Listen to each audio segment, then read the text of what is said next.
On this 2016 Jeep Patriot, we're going to go ahead and take a look at the best wiring options available. All right, let's go ahead and take a look at our wire options. We have one from Hopkins. This is part number HM11142175.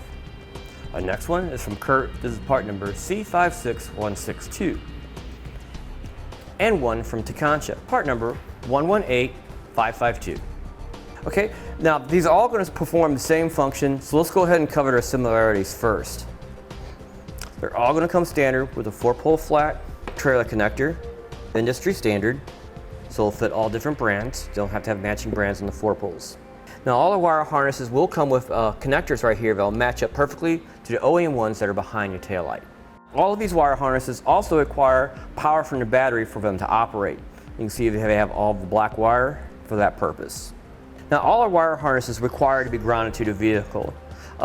They all require this white wire to ring terminal to be attached to sheet metal underneath the vehicle or behind the taillight. Next up are all the modules, are these little black boxes here. Now they all do the same purpose. They take power from the red wire or black wire, whichever model you use, and it takes that power from the battery and it copies the signals that go into the box and transfers that signal out to your 4-pole flat. So all our wire harnesses, if there's any shorts on your trailer, it stays on your trailer and doesn't interfere with any wiring on your vehicle causing blown fuses. All right, let's go ahead and cover some differences. It could be minor, but we'll take a look at them. First off, we're still with our modules here. This is a large flat module, so you can hide it against some sheet metal behind the taillight or inside the vehicle if you run it that way as well.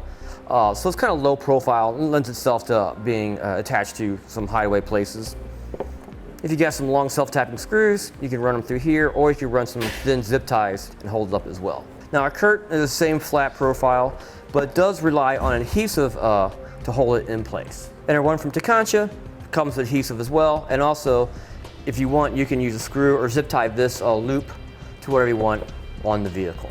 Let's go ahead and take a closer look at the wires themselves.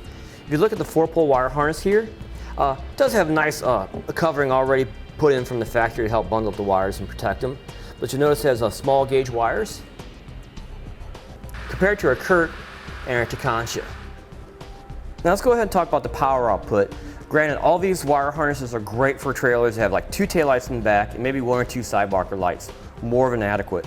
Now if you have LED lights in the trailer, all these modules won't even feel them out there because they take so much little current. Just to give you an idea on how much power they put out, this will use a 15 amp fuse.